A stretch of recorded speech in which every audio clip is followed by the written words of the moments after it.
সবাইকে আমন্ত্রণ pro sensitive white plus toothpaste sports 24 আপনাদের সাথে আছি আমি শাফাত মিদুল। শিরোনাম শুনছিলেন, এবার বিস্তারিত। শুরুতে ফুটবলের খবর। প্রথমবারে এফসি চ্যালেঞ্জ লিগের প্রিলিমিনারি রাউন্ডে নেমেই গ্রুপ পর্ব নিশ্চিত করল ফর্টিস এফসি। কিরগিজস্তানের মুরাস ইউনাইটেডকে 1-0 গোলে হারিয়েছে বাংলাদেশ প্রতিনিধিরা। মধ্য এশিয়ার কোনো দেশের বিপক্ষে হোম ম্যাচে বাংলাদেশের কোনো ক্লাবের প্রথম জয়। একমাত্র গোলটি করেছেন আবাহনী থেকে ধারে আসা মোহাম্মদ ইব্রাহিম।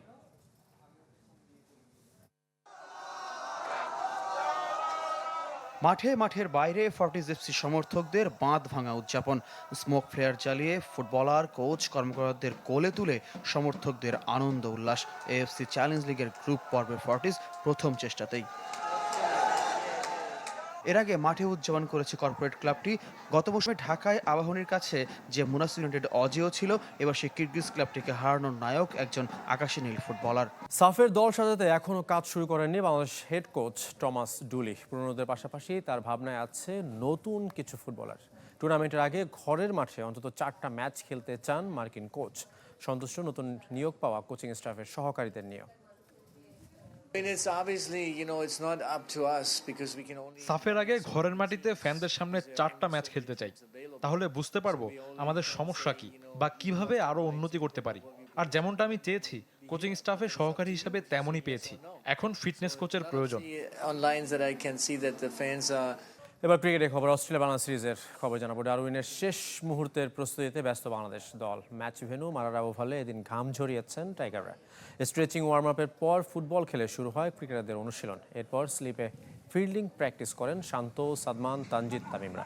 পাশের প্র্যাকটিস গ্রাউন্ড আর নেটে ব্যাট হাতে ব্যস্ত ছিলেন মুমিনুল, মুশফিকরা। বৃহস্পতিবার ম্যাচের আগে আর একদিন অনুশীলনের সুযোগ পাবে টাইগাররা। প্রস্তুতি নিয়ে সন্তুষ্ট ফিল্ডিং কোচ আশিকুর রহমান।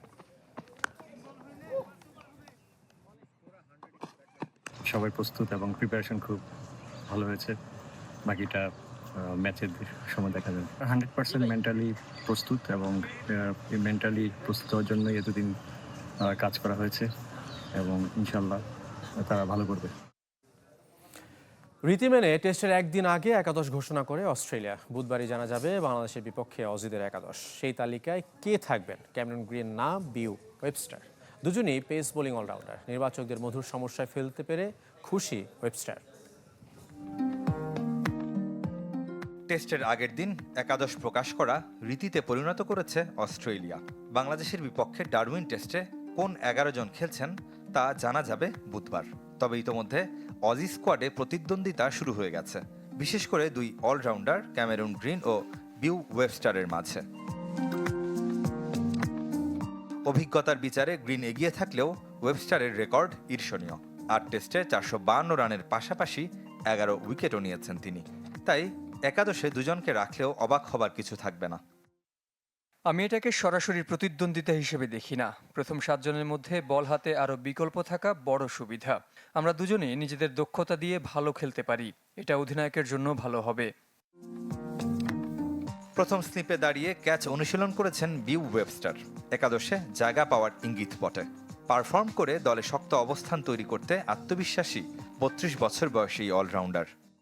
আমি শুধু আমার কাজটা করতে পেরে আর টিম ম্যানেজমেন্টকে ভাবনার খোরাক জোগাতে পেরে খুশি। ব্যাট হাতে হোক কিংবা বল, সব দিকে অবদান রাখতে পেরে গর্ববোধ করি।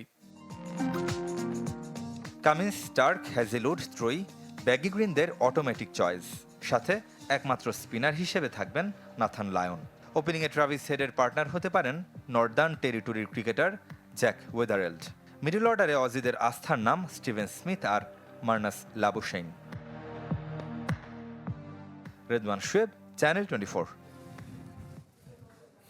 এদিকে কেমন হবে ডারউইনের উইকেট, তার কিছুটা ধারণা দিলেন মারারা স্টেডিয়ামের প্রধান ক্রিকেটার জ্যাক পাবলিস। তার মতে ব্যাটাররা রান পাবেন, কিন্তু চতুর্থ ও পঞ্চম দিনে কিছুটা চ্যালেঞ্জিং হতে পারে।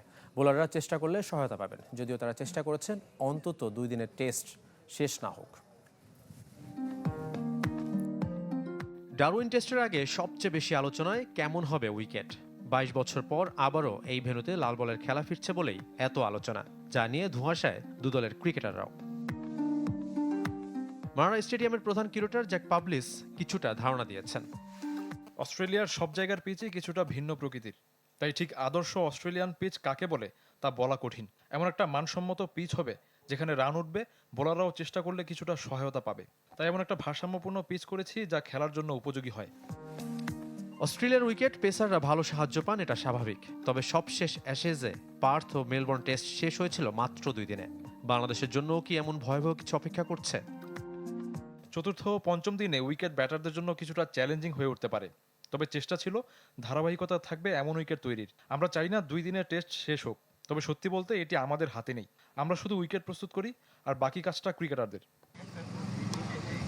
প্রস্তুতি ম্যাচে হতশ্রী ব্যাটিংয়ের সাক্ষী বাংলাদেশ। মূল ম্যাচে মোকাবেলা করতে হবে সেরা সেরা বোলারদের, তাই অনেক কিছুই নির্ভর করছে টাইগার ব্যাটারদের উপর। শাফাত মিদুল, চ্যানেল 24। শেষ পর্যন্ত প্রকাশ্যে ফিফা সভাপতি জিয়ানি ইনফান্তিনোর পক্ষে সাফাই গাইলেন ডোনাল্ড ট্রাম্প। ফিফা যদি তাকে সরানোর সিদ্ধান্ত নেয় তাহলে তা হবে ভয়াবহ ভুল, এমন মন্তব্য করেছেন মার্কিন প্রেসিডেন্ট। বিশ্বকাপের স্বত্ব বিক্রির ঘোষণার পর থেকে সমালোচনার কেন্দ্রবিন্দুতে জিয়ানি ইনফান্তিনো। ফিফা সভাপতির বিরুদ্ধে সবচেয়ে সরব ইউরোপীয় ফুটবলের নিয়ন্ত্রক সংস্থা ইউএফা, যাদের সাথে এক হয়েছে কনকাকাফ ও এএফসিও। তবে ফিফা সভাপতির পক্ষেও সমর্থনের কমতি নেই। লাতিন আমেরিকা ও আফ্রিকার পর পাশে দাঁড়িয়েছেন ডোনাল্ড ট্রাম্প। ইনফান্তিনোকে সরিয়ে দেওয়া হলে বেশ ক্ষতিগ্রস্ত হবে ফিফা। নিজের ট্রুথ সোশ্যাল অ্যাকাউন্টে এমন শঙ্কা প্রকাশ করেছেন মার্কিন প্রেসিডেন্ট। যে কোনো কারণেই হোক, ফিফা যদি প্রেসিডেন্ট জিয়ানি ইনফান্তিনোকে সরিয়ে দেওয়ার কথা বিবেচনা করে তাহলে তারা একটি ভয়াবহ ভুল করবে, কারণ তিনি অসাধারণ একজন মানুষ।